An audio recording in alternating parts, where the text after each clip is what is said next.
आदरणीय साथियों एवं आदरणीय बहनों, प्रणाम। मेरा ये खास वीडियो आज आयुर्वेद के हिसाब से है।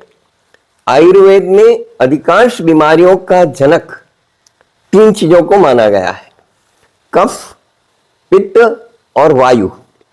कफ जो सर्दी खांसी जुकाम में बनता आता है, मौसम के कारण बन जाता है, गलत खान पान की वजह से भी, ऋतु के अनुसार भोजन ना करने से भी, ऋतु विरुद्ध खान पान से भी बनता है।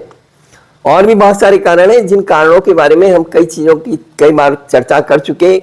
कफ के उपचार भी हम बता चुके। वायु यानी गैस जो तीसरा कारण है, गैस को कैसे कम करना, गैस क्यों बनती है, उसके भी कारण बहुत सारे लोग जानते हैं, हमने भी बहुत सारे बताए हैं। लेकिन पित्त जो दूसरा सबसे बड़ा कारण है, पित्त, जिसके कारण 40 प्रकार के रोग, 40 काइंड्स, 40 प्रकार के रोग होने की संभावना है, जिनमें बहुत गंभीर रोग भी हो सकते हैं। उसके बारे में मैं आज जानकारी देना चाहता हूं।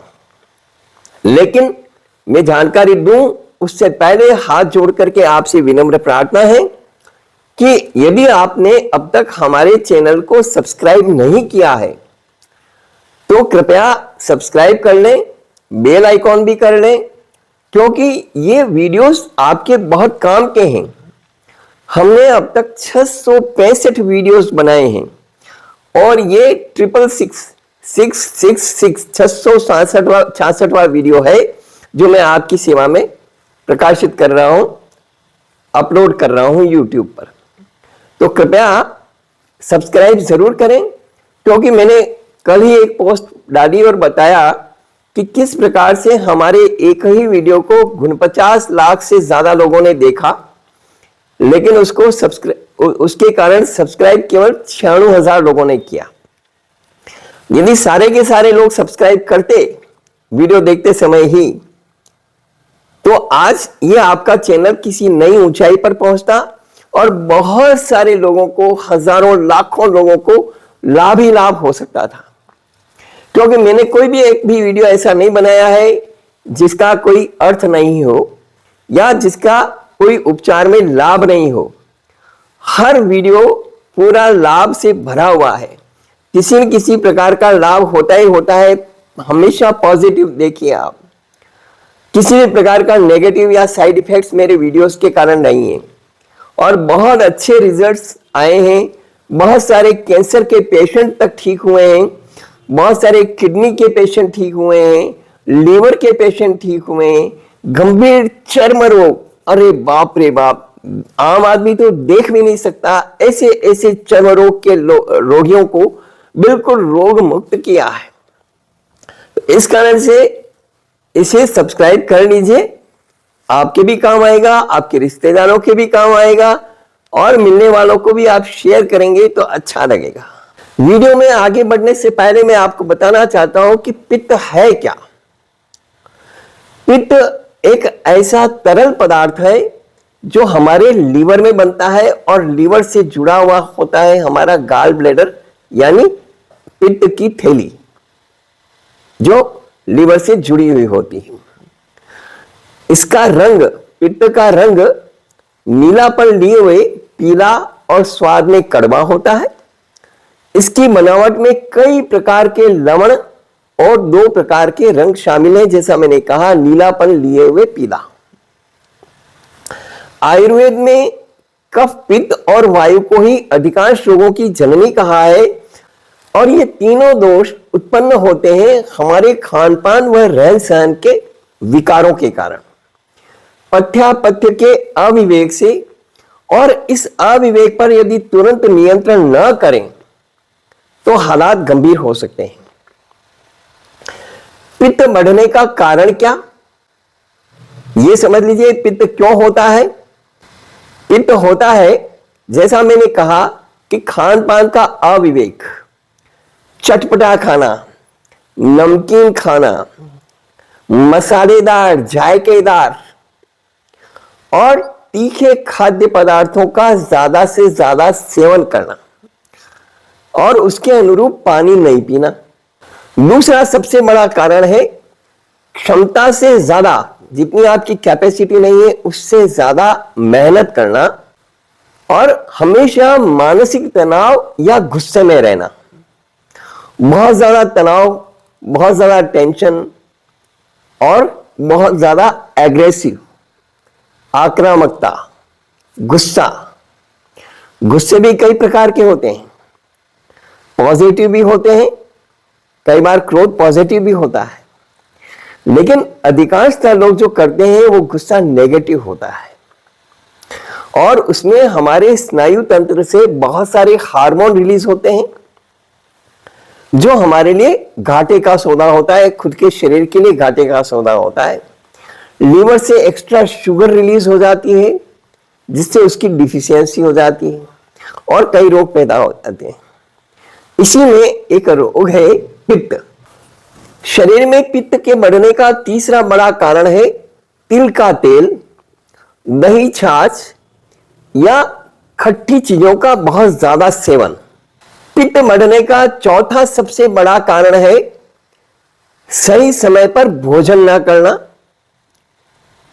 सही भोजन नहीं करना या बिना भूख के भी खा लेना। इसी प्रकार से छठा कारण है बहुत ज्यादा सेक्स या सातवां कारण है बहुत ज्यादा शराब का सेवन करना। बहुत ज्यादा सेक्स या शराब का सेवन नहीं करने के बावजूद भी बहुत सारी पित्त की समस्याएं हो सकती है जिनका कारण है हमारा खान पान, पथ्यापथ्य का अविवेक और समय पर भोजन नहीं करना, जरूरत से ज्यादा मेहनत करना। ये सब भी बहुत बड़ा कारण बन सकते हैं। शरीर में यदि पित्त का असंतुलन बढ़ जाए या पित्त का प्रकोप बढ़ जाए तो इससे आपको एसिडिटी की भयंकर समस्या हो सकती है और एसिडिटी की समस्या होने पर एसिडिटी की गोली लेना कितना खतरनाक हो सकता है, अभी मैंने 4 दिन पहले ही वीडियो डाला है और पूरी दुनिया में सारे साइंटिस्ट ने, सभी ने ये निर्णय किया है, ये तय किया है, सभी सरकारों को पत्र लिखा है कि एसिडिटी की गोलियों पर वार्निंग लिखी जाए कि ये किडनी के लिए घातक हो सकती है। और मैं यहां तक कह रहा हूं कि न केवल किडनी बल्कि वो कैंसरस भी हो सकती है। यदि लंबे समय तक आप एसिडिटी की गोली नियमित रूप से लेंगे तो वो आपके लिए बहुत खतरनाक खतरे पैदा कर सकती है, बहुत खतरनाक साबित हो सकती है। दूसरा, यदि आपकी पित्त का प्रकोप बढ़ गया आपके शरीर में तो आपको भयंकर चर्म रोग हो सकता है, भयंकर कब्ज हो सकती है और 40 प्रकार के गंभीर रोग हो सकते हैं, यहां तक कि गाल ब्लैडर में स्टोन और गाल ब्लैडर कैंसर तक हो सकता है। अब ये आप सोच लीजिए कि शरीर में पित्त का असंतुलन कितना खतरनाक साबित हो सकता है और कितनी खतरनाक बीमारियां पैदा हो सकती है। सिराइसिस हो सकता है, भयंकर चर्म रोग हो सकता है, खुजली चल सकती है, एक्जिमा हो सकता है, लिवर सिराइसिस हो सकता है, बहुत सारी चीजें हो सकती हैं यदि आपको पित्त का प्रकोप बढ़ गया तो। पित्त प्रकृति के लोगों को खान पान में क्या क्या सावधानियां बरतनी चाहिए इसका आप ध्यान दीजिए, क्योंकि एलोपैथी की बहुत सारी दवाइयां भी पित्त की प्रकृति को बढ़ा सकती है। बहुत सारी मेडिसिन ऐसी हैं एलोपैथी में जो शरीर में पित्त का प्रकोप पैदा कर सकती है। क्यों कि एलोपैथी की दवाइयां केमिकल्स से बनी हुई होती है। इन केमिकल्स का किसी बिल्कुल अलग केमिकल से मिलना रिएक्शन दे सकता है। इसी तरह आयुर्वेद या जड़ी बूटियों और होम्योपैथी फॉर्मूलों का भी किसी गलत चीज के साथ मिलना शरीर के लिए मुश्किलें खड़ी कर सकता है। ऐसा कभी मत सोचिएगा कि आयुर्वेद की चीजों के साइड इफेक्ट नहीं होते हैं। मैं जो चीजें बताता हूं बिल्कुल घरेलू और बहुत सोच समझ करके एक एक चीज को बताने की कोशिश करता हूं कि ताकि उनका किसी को कोई साइड इफेक्ट ना हो। एलोपैथी की बहुत सारी दवाइयां आपस में मिल करके और आपके शरीर में पित्त का प्रकोप बढ़ा सकती है। बहुत सारी दवाइयों के साइड इफेक्ट के रूप में पित्त का प्रकोप बढ़ सकता है। एलोपैथी की दवाइयां केमिकल से बनी हुई होती है और इन केमिकल्स का किसी बिल्कुल अलग केमिकल से मिलना रिएक्शन दे सकता है। इसी तरह से आयुर्वेदिक या जड़ी बूटियों और होम्योपैथी फार्मूलों का भी किसी गलत चीज के साथ मिलना शरीर के लिए मुश्किलें खड़ी कर सकता है। इसलिए ये बिल्कुल भी मत सोचिए कि आयुर्वेदिक दवाइयों का साइड इफेक्ट नहीं होता या जड़ी बूटियों का साइड इफेक्ट नहीं होता। मैं जितनी भी चीजें बताता हूं आपको, जड़ी बूटियां वगैरह जो भी बताता हूं और जो भी घरेलू चीजें बताता हूं, पूरी विज्ञान की कसौटी पर खरी उतरने वाली चीजों को जो बताता हूं, बहुत सोच समझ के बताता हूं कि किसी की मात्रा कम या ज्यादा हो जाए तो कहीं आपके शरीर में उसका साइड इफेक्ट ना हो।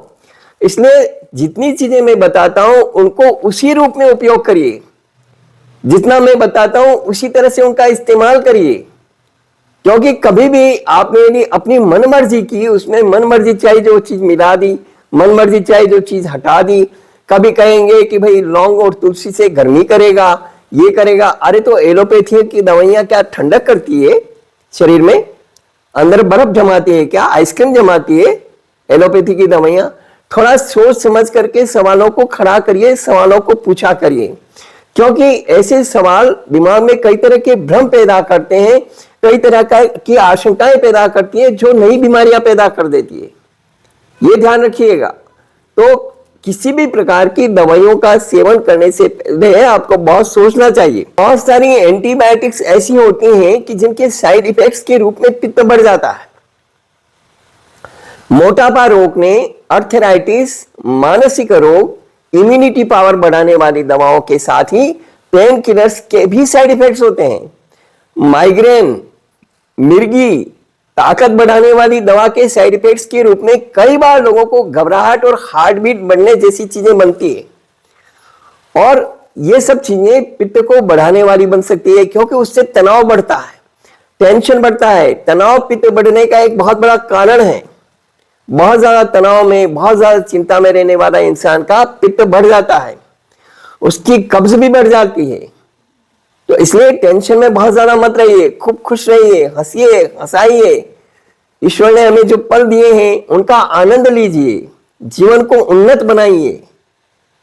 रोना मत रोइए, तनाव मत करिए। जिन भाई बहनों को पित्त की समस्या है वे ये चीजें बिल्कुल भी नहीं खाएं जो मैं यहां पर बता रहा हूं। नट्स, चॉकलेट्स, अंडे, मछली, खट्टी चीजें, अचार, टमाटर, आंवला, ताजा बेरीज, दूध, लेटेक्स, केमिकल्स, दवाइयां, गर्मियों में भी फ्रिज के ठंडी चीजें खाना, बहुत चिल्ड वाटर पीना, ये ध्यान रखिएगा, बहुत खतरनाक है वो चिल्ड वाटर।